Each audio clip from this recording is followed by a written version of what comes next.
Hey everyone, so I just wanted to throw this in quickly before the episode starts. This will be the introductory episode to the Turning Point podcast, a new podcast that me and my friend Lewin are doing. The whole point of the podcast is we talk about movies and games and things like that, just general geeky stuff. So if that sounds like your kind of thing, then I hope you do enjoy it. Feel free to skip around. The time codes will be in the description below. But this is what I'm calling episode 0. So this is going to be more of an introductory type piece. Where we just kind of talk about ourselves for a bit, what we do, and kind of, the kind of stuffs we like, and what we're watching at the moment, what we're playing at the moment, that kind of thing.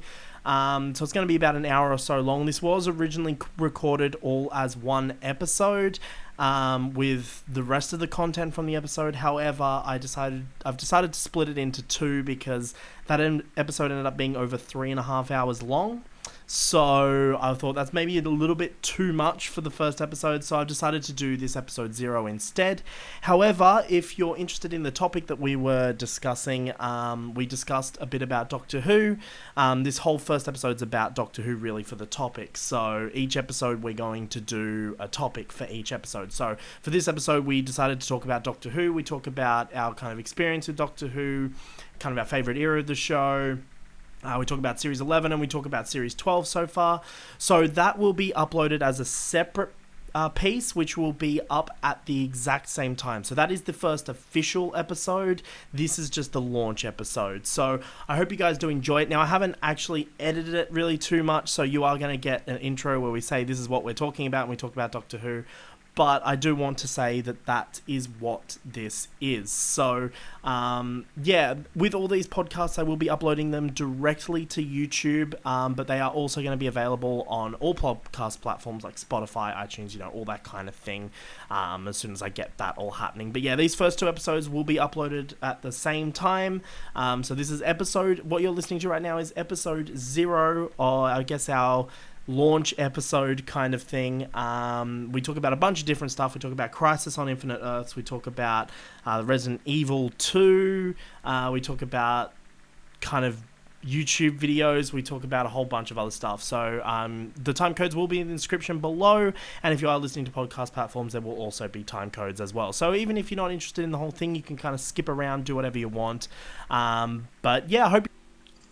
Hello, everyone, and welcome to the first episode of the Turning Point podcast. I'm your host, Ben, and I'm joined here for the first time by a good friend of mine, Lewin. How you doing, buddy?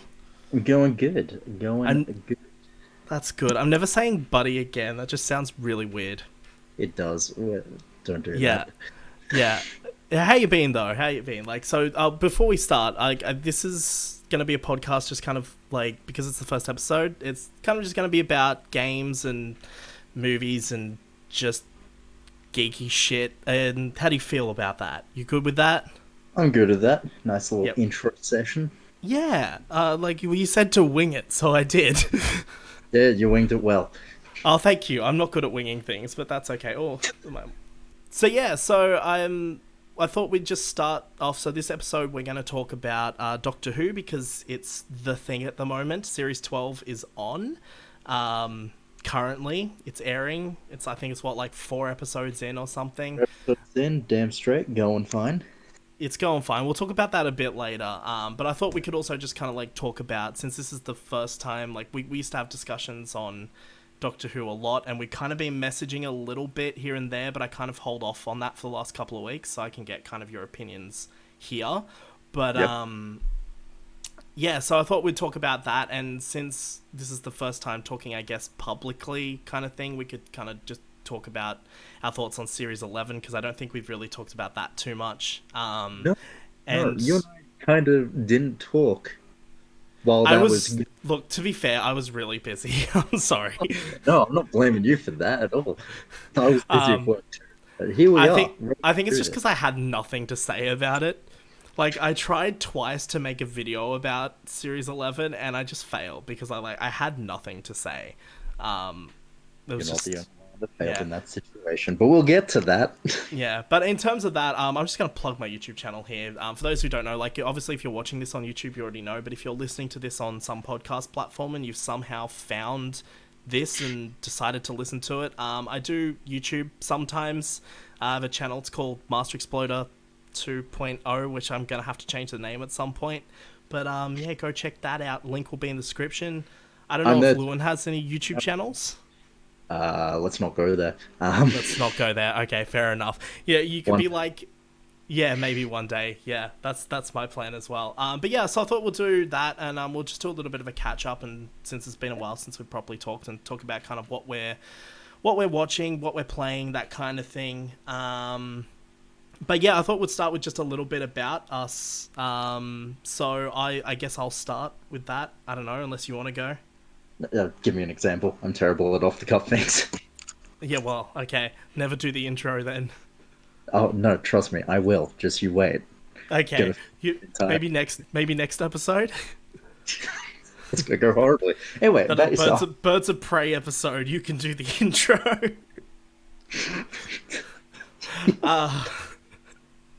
Okay, so yeah, so my name is Ben, as we've already reiterated. I have a YouTube channel. I make YouTube videos sometimes about pretty much the same thing that we're talking about here. I guess my channel's mostly about games.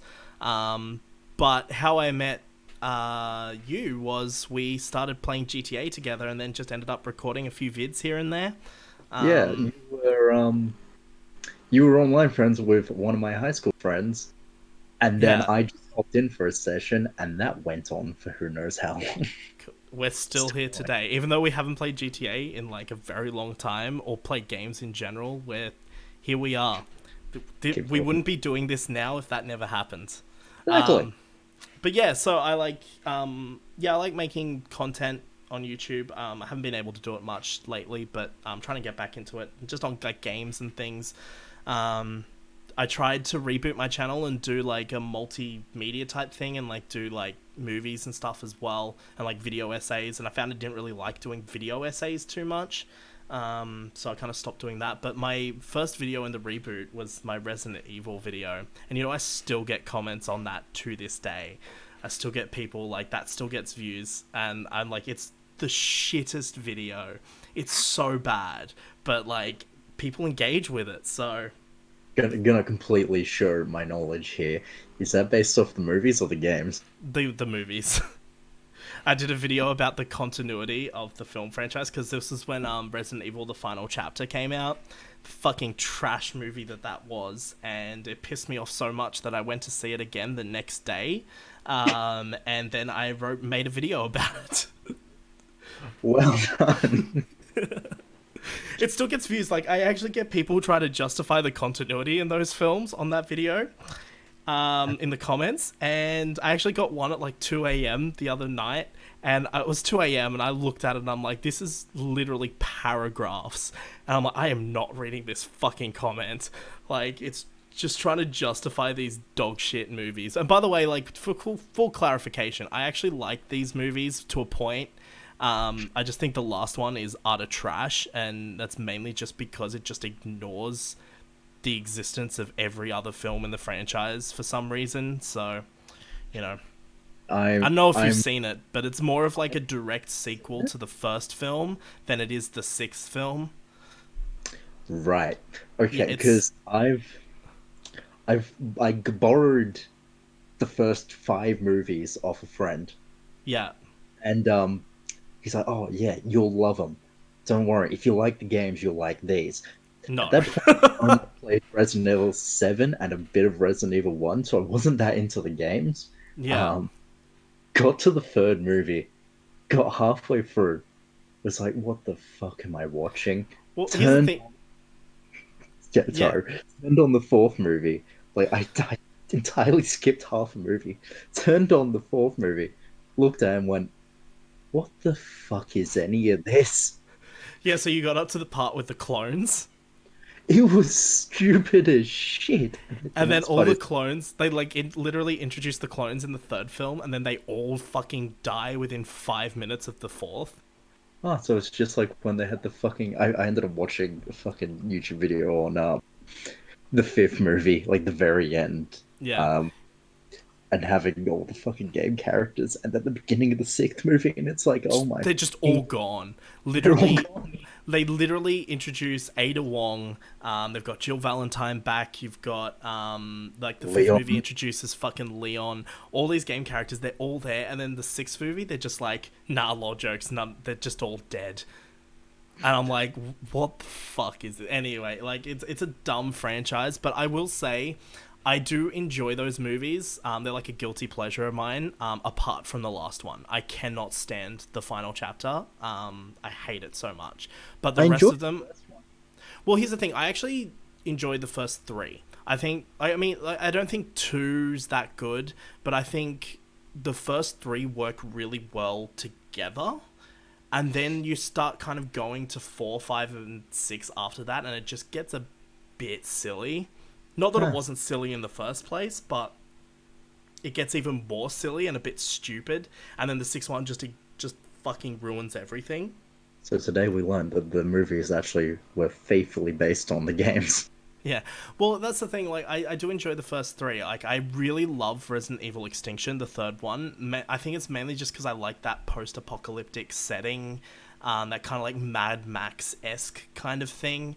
And then they just completely ignore that in the following films. But like, I really do enjoy that film, and I really like how fucking Alice is OP as fuck in that film. Like, she just has all these powers and shit, and it's fucking great. It's amazing. Married to the director, I suppose. Yeah, and then they got rid of her powers in the fourth film, and that's something people like to try and correct me on in the video. Is they're like in the comments, in the fourth film, Wesker only neutralized her powers. It didn't get rid of the T virus. I'm sorry, it's fucking established in the film that he neutralized the T virus and got rid of it from her system. So like, it's fucking stupid, and people try to just go, oh no, it just neutralized. Like, no, they didn't. They showed in the film, literally on a cellular level, Alice's T virus in her bloodstream being neutralized and destroyed. Like, they actually show that. It wasn't just a case of, oh, we're just taking away her powers. No, they got rid of the T virus from her bloodstream, and like, people just try. It's amazing. Anyway, if you ever get the chance, go to the comments section on that video. It's my favorite fucking thing, and I love it so much. Right? I'll Yeah. look into that one. Anyway, so this is just a bit of a taste of what this podcast is going to be like. It's essentially we start talking about something and then just go on a rant about it for about 5 minutes. But yeah, so that's what I like to do. I like making videos and stuff. I'm also a film student. I've made 3 short films so far. Lewin has seen 2 of them. Yep. Yep, and yeah, I think they're alright. The last one I showed you, the one with the split personality, and these films aren't publicly available yet, by the way, so you can't actually find these online yet. But I think that's a lot better than my first one. But I was re-watching the first one when I was editing a showreel the other day, and I think the script and the like realization of the characters in my second one is better than the first, but I think the production value of the first is better than the second, weirdly.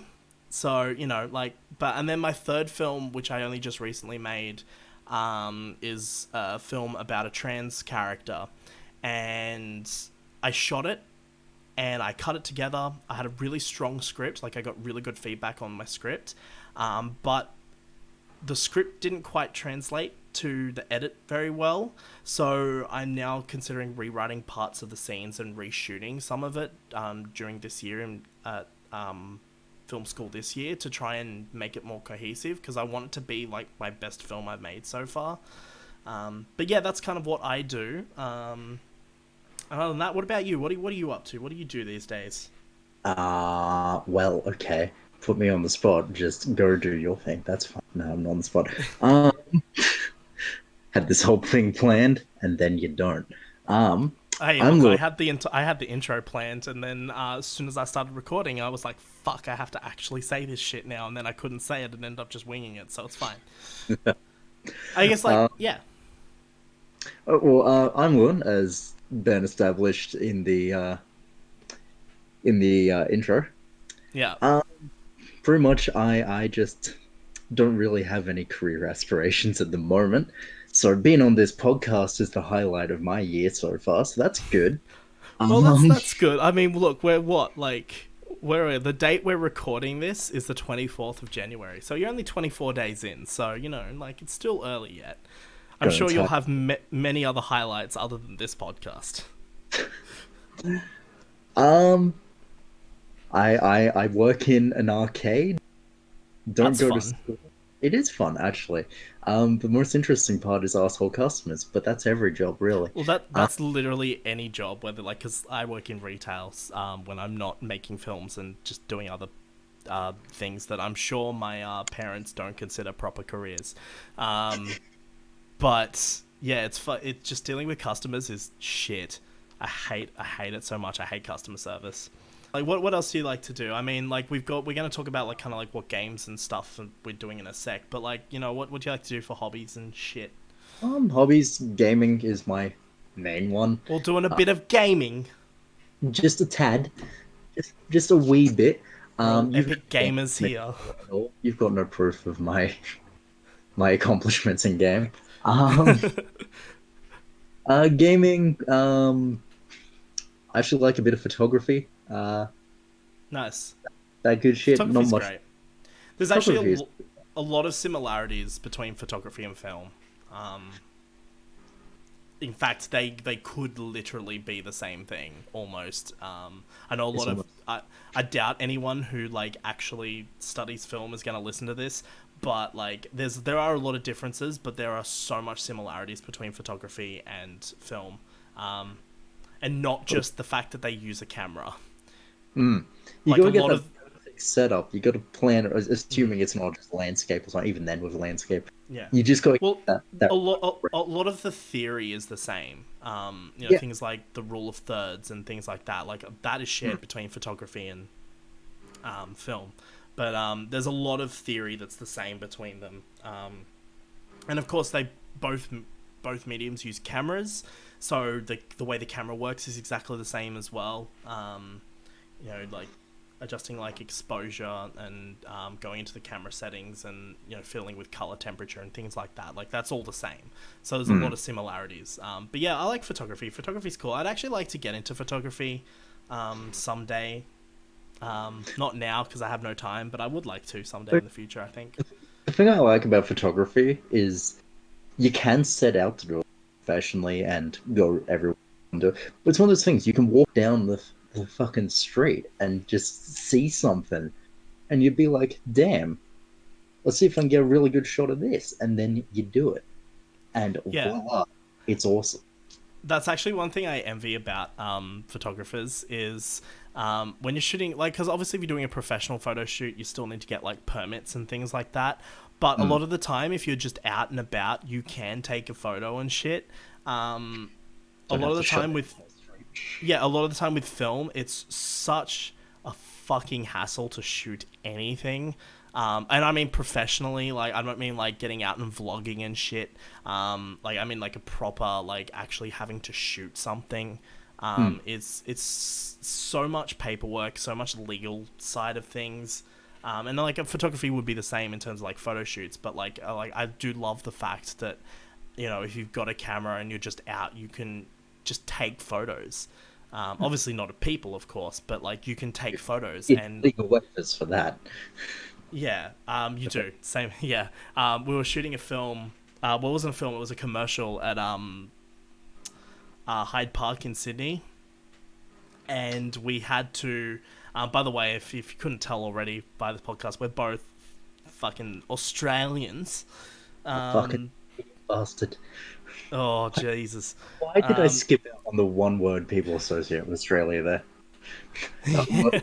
Let's not push straight into that yet, just yet. But yeah, we're both Aussie. Yeah, we're both Australians, just in case you couldn't tell by the accents. But yeah, so we were shooting film in Hyde Park in Sydney, and like, we was kind of like, it wasn't. We had, like, people walking past, so we had to be very careful with our shots to make sure you didn't see people. But we Mm. had to have, like, someone there. Like, the first assistant director had to have forms just in case we did shoot someone and they were very clearly in shot. like if they're out of focus, it's fine. And a lot of the times when you're shooting close-ups and things, you're not going to see them anyway, or wide shots. But if they were there and they were close enough to the camera that you could see who they are, they weren't in a distance, we'd have to get them to sign a form. Otherwise, we can't use the footage. So it was a nightmare to try and organize. So we planned a lot of the shots around not being able to see people too much, or like if they were out of focus in the distance, it'd be fine. But like, yeah, we planned our shots around not being able to see people too much because we just didn't want to go through that. But we had them there just in case. Because anything legal in any field is a nightmare. It's part of the business though, you know. It's just as one of our directing tutors at my film school say, David Caesar. He's an Australian director. He's directed some stuff. I've never seen anything he's directed beyond a couple of episodes of Underbelly, but he's like, it's just the nature of the beast. That's his like catchphrase, and like it's 100% true. Like the whole legal side and the paperwork side, you can't make a film without doing that, and it's a lot of work. Like a lot of people don't realize, even for a short film, how much work goes into it. It's a lot. Like it's months of prep. And that's not just writing scripts, like that's finding locations, dealing with councils, just fucking everything. It's crazy. So yeah, the original point, I like that photographers can just sometimes go and take a photo of something and not have to worry about that. It's great.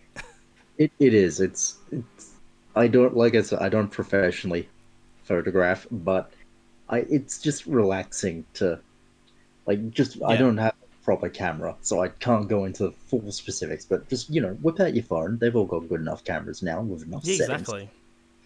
You're just like, damn, that's a nice view. Well, that's what they say. They say you can, like, it's the same with film. Like if you've got a phone, you can shoot a film. There was a movie that was entirely filmed on an iPhone, wasn't there? Yeah. There's a lot of short films shot on iPhones, that kind of stuff, because phone cameras, like, yeah, it's not the same as shooting with a big, you know, red epic camera or whatever, but it's, if your output is only going to be a 1080p video on the internet, on YouTube, and you're making like a short film or a fan film or something, if you've got a phone, there's no excuse. You can shoot a film. You can do it if you want to, you know. Obviously, you know, the better camera you have, the more control you have, and obviously like lighting and things you can get. But like if you're just starting out, and this is what I'm going to say is, you know, if you're listening to this and want to start out in film, I guess, if you're just starting out and you're not like studying or anything and don't have access to gear, if you've got a fucking phone and you've written a script and you've got some buddies who will be willing to act in your film, you don't need good actors, but as long as you've got someone willing, you can make something, you know. And I guess it's the same with photography. If you've got a camera, even if it's on your phone, you can take a photo. You can always edit it in fucking Photoshop later, but like, you know. Anyway, so you it's you start. You don't have to be the best when you begin, and even then, when you're further into it, it's good fun. You don't always have to be professional. Exactly, and like for me, like I want to edit professionally. At the moment, I have a shit editing setup. It's literally a really shitty laptop with a TV screen as a second monitor. But over time, I'm going to upgrade and get like a Mac and stuff that will allow me to actually edit properly. Like right now, editing's fine. I can do it. But like if I'm handling anything like 4K footage, it's just a fucking nightmare. And by the way, even with good systems, 4K footage is a fucking nightmare to edit with anyway. But like yesterday I was doing some work and it was like 40 degrees here, and like my computer overheated in about half an hour. And so I was only really able to get away with about an hour of work, and then I had to shut everything down and just leave it for a while so I could use it again. And it really does affect productivity, but there's nothing more I can do about it. And like even with a good system, if it's fucking hot, it's still going to overheat anyway. But like even just without it being hot and just editing, the computer overheats very quickly when I'm editing. So that I just have to like space out how I'm editing, and kind of, you know, I can't just sit for hours and edit because my computer doesn't like it. But, you know, one day I'm going to upgrade systems, you know. We'll see how we go. It does the job for now. But yeah, anyway, that's what we do. I do film. he does things, a bit of photography here and there. That's basically it. I'm going to bring up the little thing. So next thing I wanted to kind of talk about is just, I guess, just briefly, what kind of, what we've been kind of watching or playing at the moment, like recently. Just time to have a little chat about that. We won't go on rants for this. We'll save our rants for Doctor Who. But yeah, just wanted to catch up, see what you've been up to lately. So I'll let you go first for this one. All right. In terms of watching things, can't say I've seen the first episode of The Witcher. It was pretty good.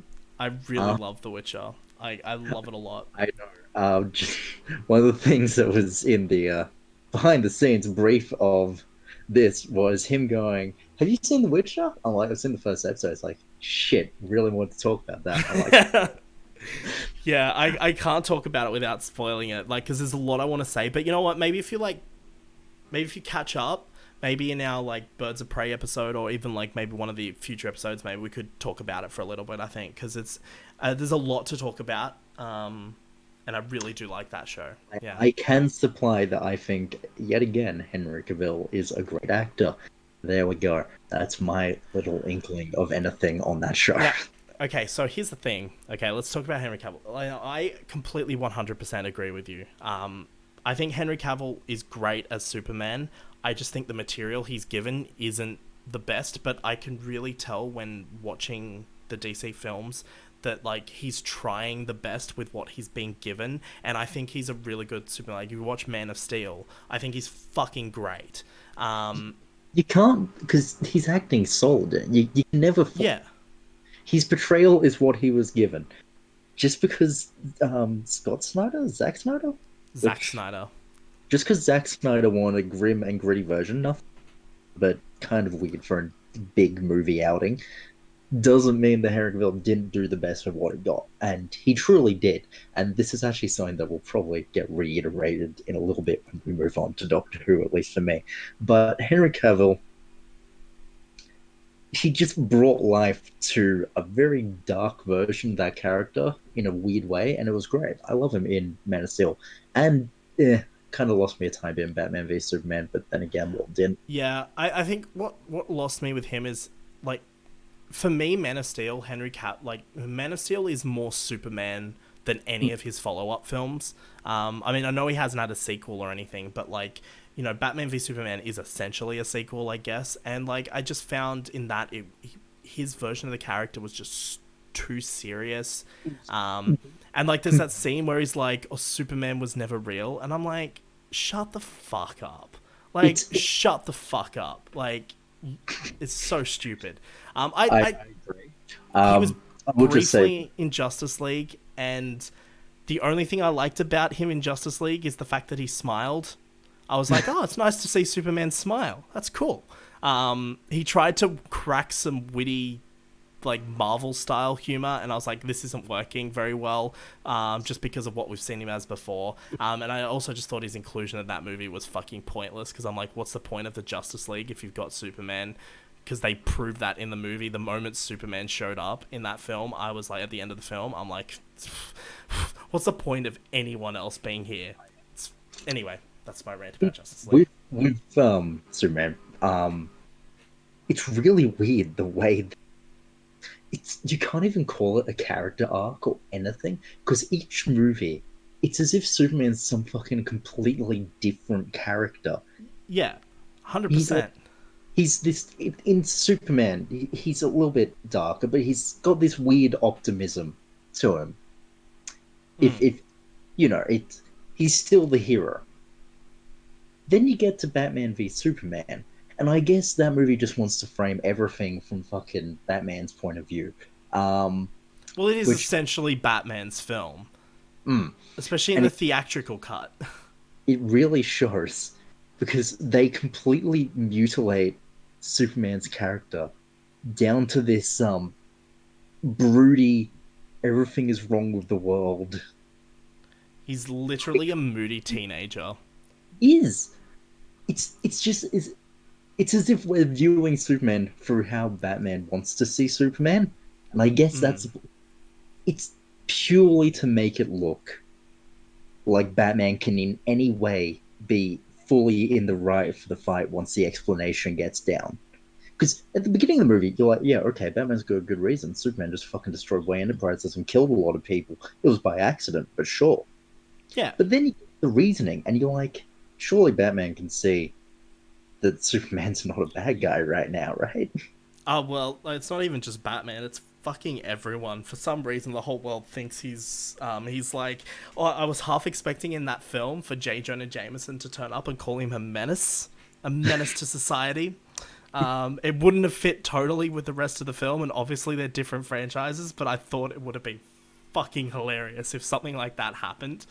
Just like a fucking, J. Jonah Jameson style character just calling him a public menace or something. That would have been funny. But yeah, anyway, that's Superman. But in terms of Henry Cavill, I think a lot of people, and a lot of people I know especially, were very cautious about him taking on the role of Geralt. And I have to say 100% he nails that role perfectly. Like, I genuinely do not believe any other actor could have played that role in this series. Just saying. It's really the voice that got me in what I've seen. Henry Cavill has this really suave Bond-like voice in anything else he's in, Man from U.N.C.L.E., whatever. Yeah. And then in And then this one... it's just like Windsor Howell, and you're like, what the fuck? Vince Howland. I Didn't know really do love his Geralt voice. And like just his portrayal of the character is spot on as well. A lot of people, I remember like the initial makeup test back a while ago that released, it looked like shit, and everyone was like just giving him a lot of shit. And I'm like, it's a makeup test. Like, it's obviously not going to be a representation of the show. And you can tell in the show the wig is a lot better. You know, like, just everything, the costume's a lot better. And of course, a bit of lighting. Like, that makeup test had shit lighting. A bit of lighting really helped out, and they really did improve his wig. And in fact, I think there might have been maybe a couple of wigs throughout the point of the show, because I think the wigs got a bit better for him throughout the show goes on. But yeah, I'm not going to talk about it because I think we'll save it for a future episode or something. But yeah, you should watch the rest of it. I will say the story isn't, and I think everyone should know this going into it because it wasn't explained before the show aired.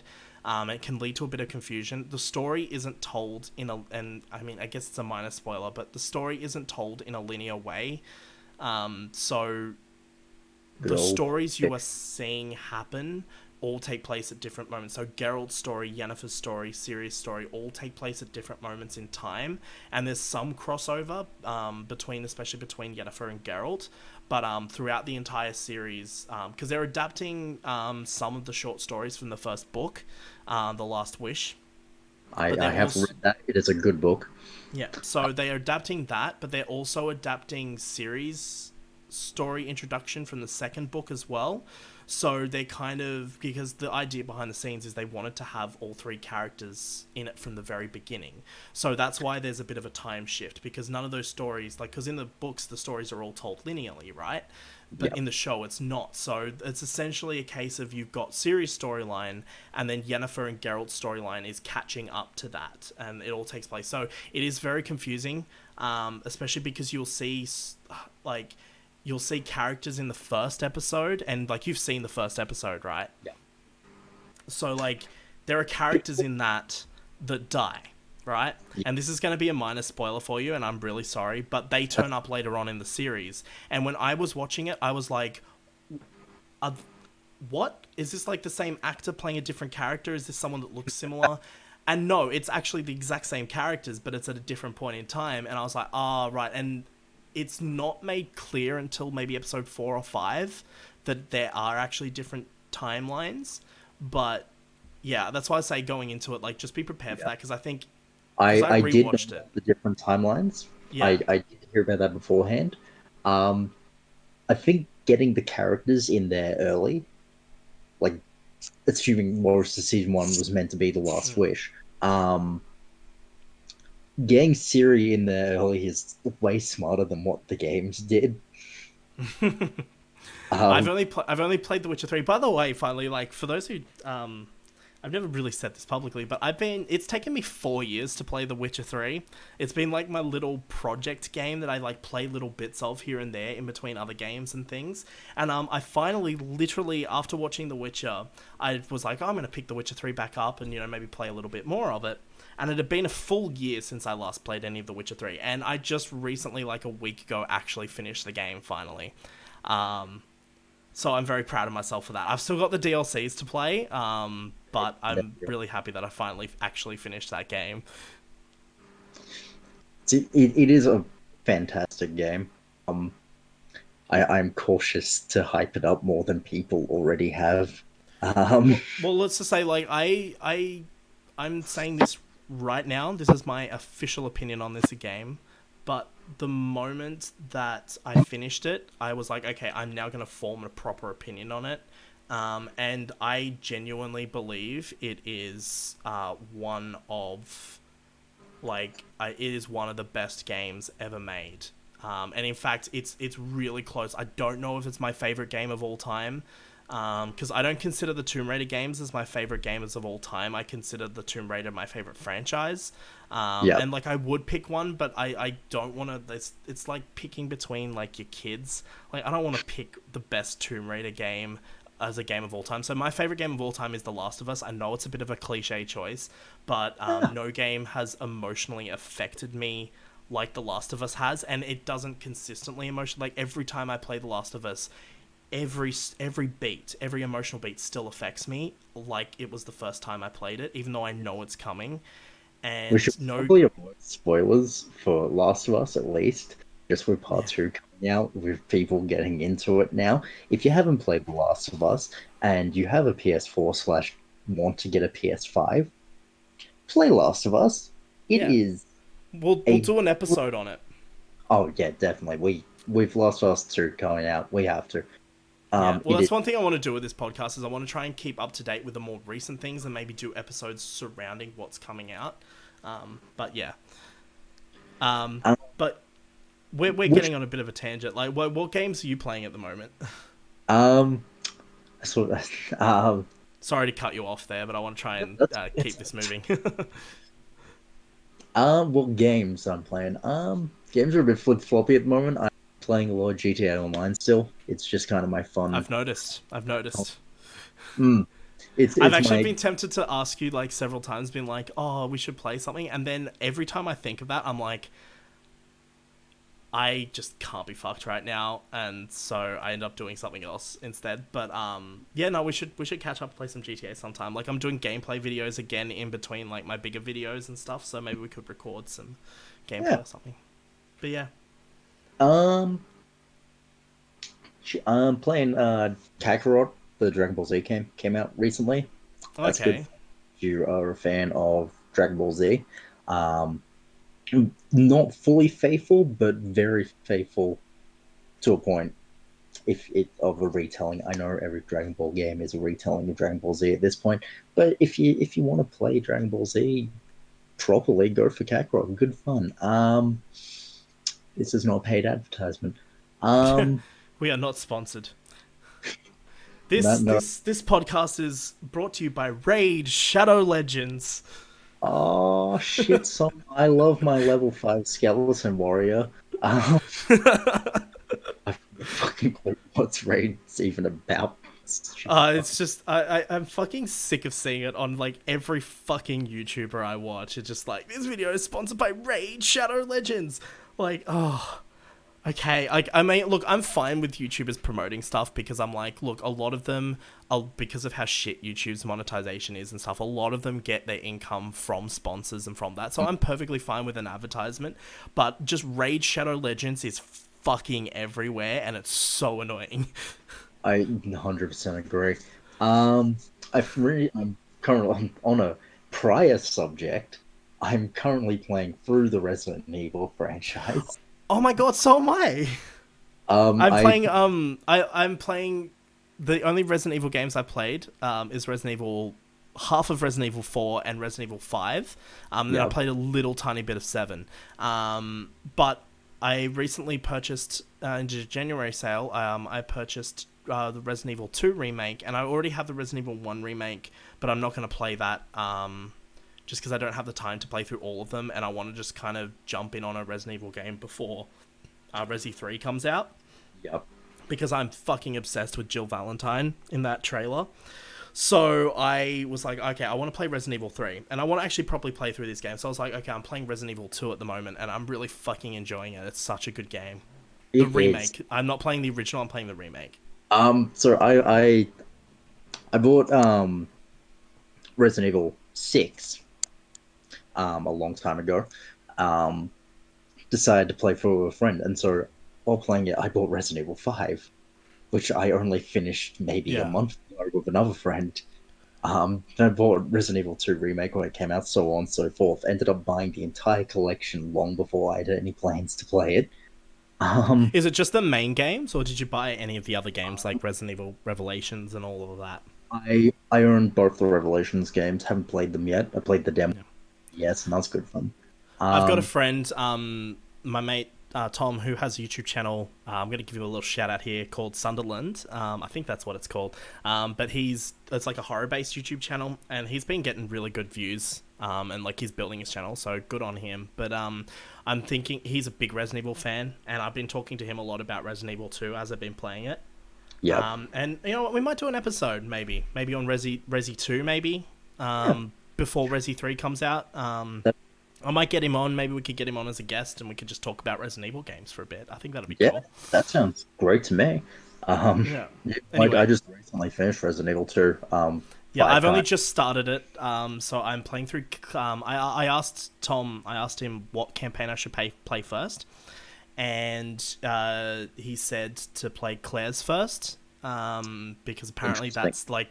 He said apparently that's the canon campaign to play first before Leon's, so I was like, okay, well, I'll play that first then. So I'm playing through Claire's at the moment. I haven't played Leon's yet, but I will get to that. Hopefully I'll get to finish it all before 3 comes out as well. You got 3 months, you should be. It's not an overly long game. Yeah. Right? Stick a bit to it. If you can finish Witcher 3, definitely finish Resident Evil 2. Yeah, well, at the moment I just finished playing Shadow of the Tomb Raider again for my video, and I'm still going to be playing a little bit of Shadow of the Tomb Raider because there's some additional footage I want to get, but I'm also currently just started playing Assassin's Creed Syndicate again because I'm going to do a video on that game, so I'm replaying through that, and it was annoying because I had the disc copy, right, and the disc for some reason's fucked. It just won't install the game. Like, it struggles to read the disc sometimes, but when it works, it installs, like, the base portion. So it's, like, the first, like, maybe half an hour of the game, and then you get hit with a loading screen when you go to London, and it says it's installing, and it just wouldn't install. And I left it there for, like, 48 hours, and it just would not move past 0%. And I looked up online and tried to figure out how to do it. So in the end, I was just like, fuck this. So I just bought it digitally.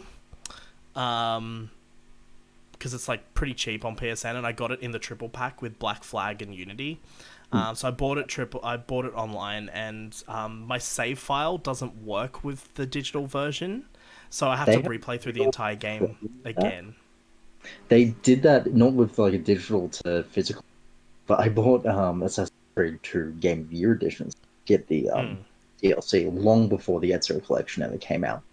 I'd 100%ed and platinumed AC2. It was my first ever platinum, actually. But I wanted to play the DLC. And so it was cheap. It was like $5, which I think was cheaper than what I would have gotten the DLC for on PSN. Got the game. None of my save files worked in it. Had to start a brand new game, and it was like, do I really want to play for 10 sequences to get to the DLC?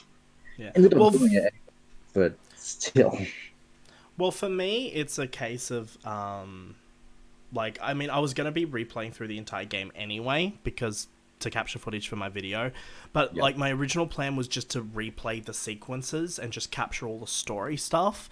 But now I have to play the entire game, so I have to go around London, I have to liberate every area, so I'm not recording that footage, I'm only recording the story stuff, because I want to just talk about the game itself, and talk about the story missions and things.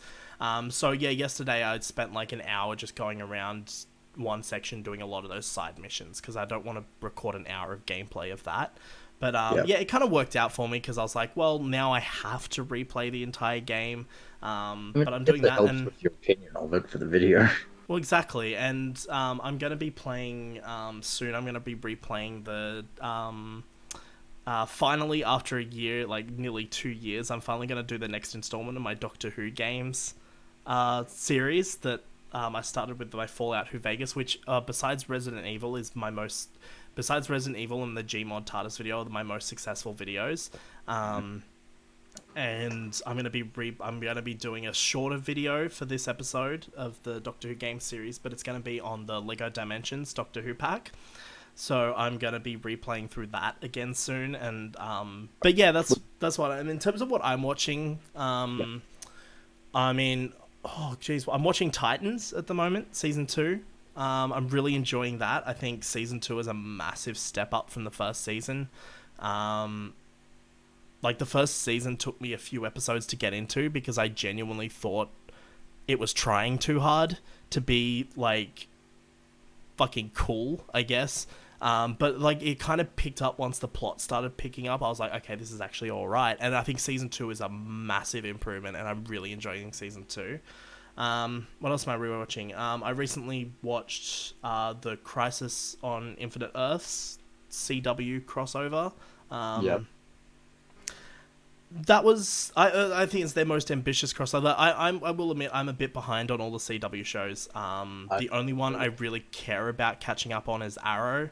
I really lost interest in the Flash a long time ago. And I want to kind of catch up on Supergirl.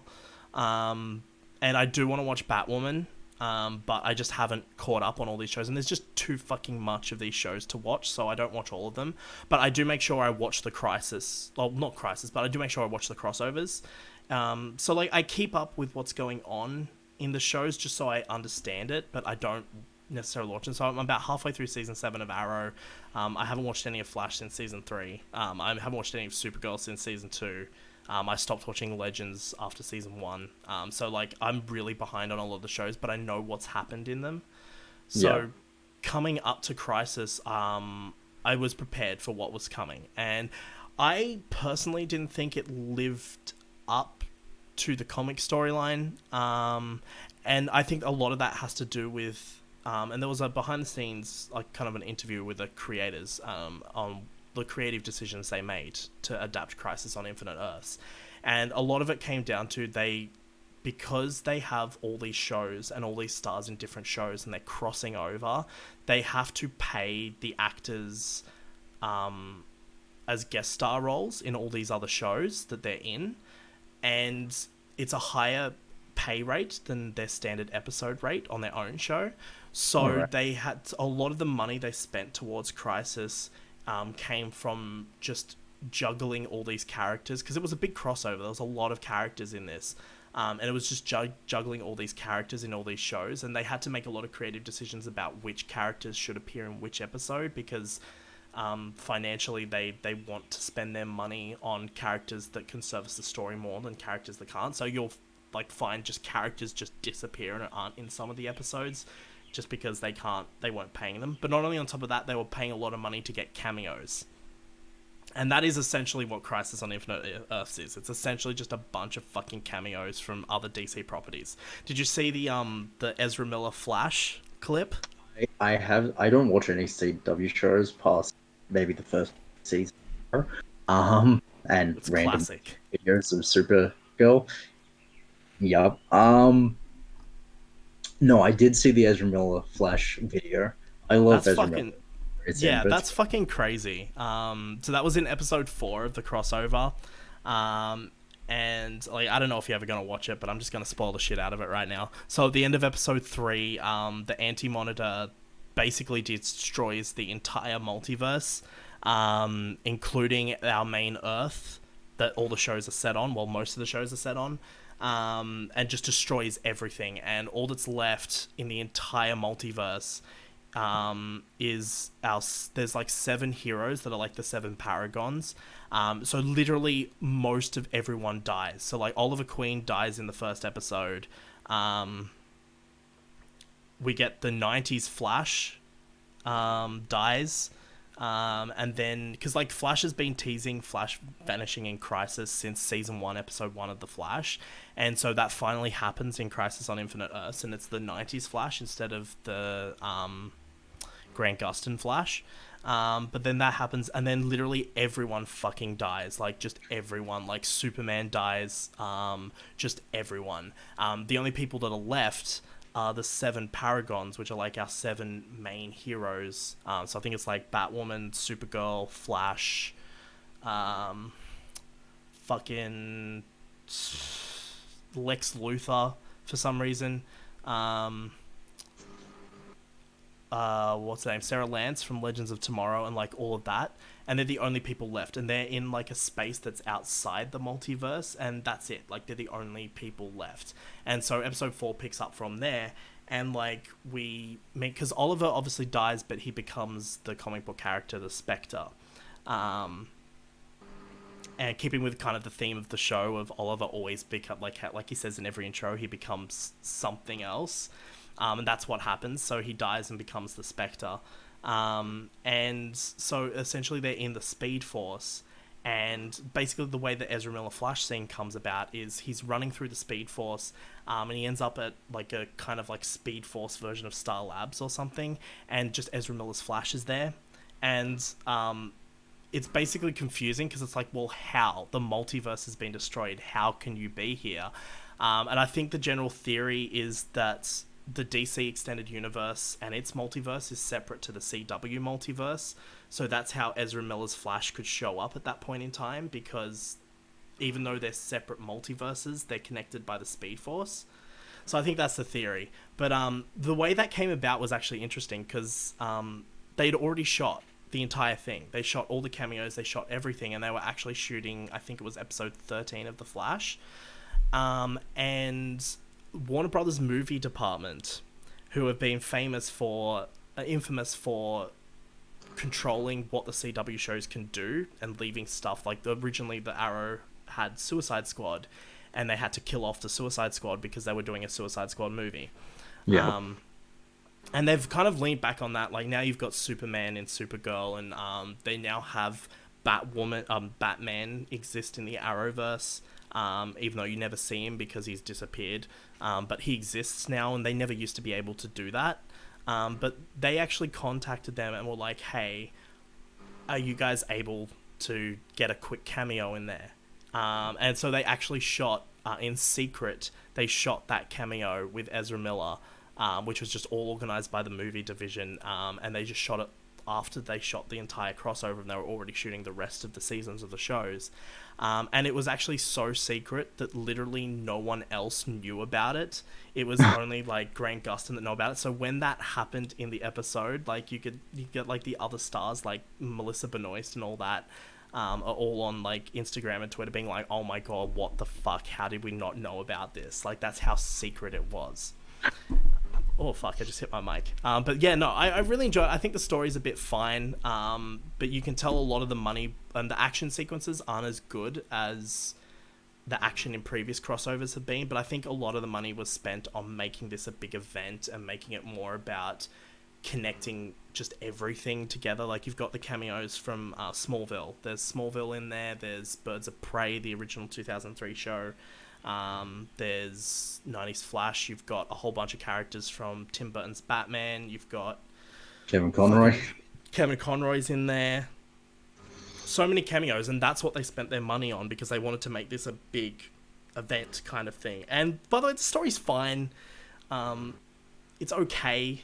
I don't think it's that great. I think there's been better crossovers, but I think just as a general, in terms of a geeky thing that happens, it happened, and it was fucking great. That's my opinions on that. But yeah, I'm now gonna catch up on Arrow because I want to watch season 8 of Arrow. Because I recently listened to, I don't know if you listen to other podcasts, but there's a great podcast by Michael Rosenbaum, who played Lex Luthor in Smallville.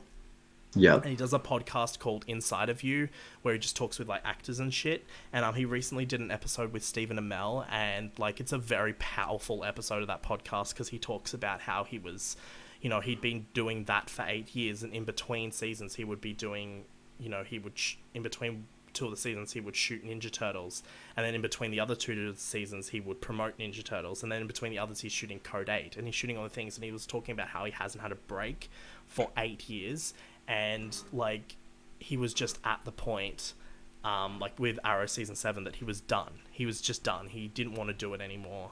Like he loved doing it, but he was just at a point where he was done, and he wanted to do other things. And they basically said to him, they said, look, we can finish in season 7, and we'll do 22 episodes, or you can do for this price, or you can do 32 episodes for this price and then do a shorter season 8 instead. And that's what they ended up doing. And he literally said on the podcast, he was like, I did it for the money. That's it. Because he was at the point of just being so done with it that he just wanted a break. I think he says in the episode, he's just like, I just want a fucking break.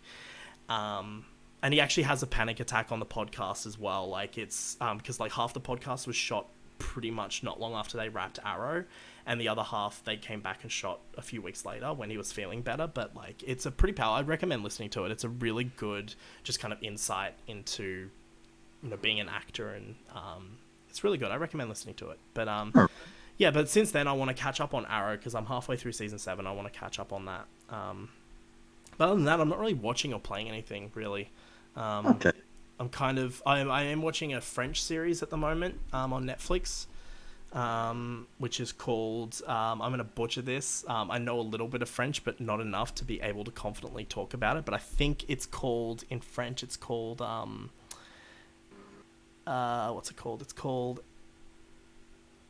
El Théâtre en Second Fois. I think that's what it's called. I butchered that 100%. But in the English version, it's called Twice Upon a Time, and it's basically about this like this guy and a girl. They like break up, but the guy gets like a package, and it's like a wooden box. And when he crawls into the wooden box, he goes back in time.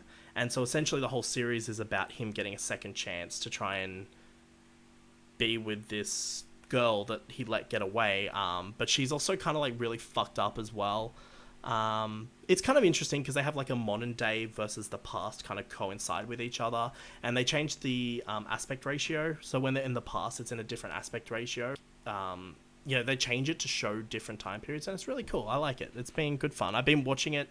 The Netflix version has English dubbed over the top, so I turned that off and I've been watching it in French with the subtitles, and yeah, it's been good. I'm quite enjoying it. It's only 4 episodes, so I'm almost finished it.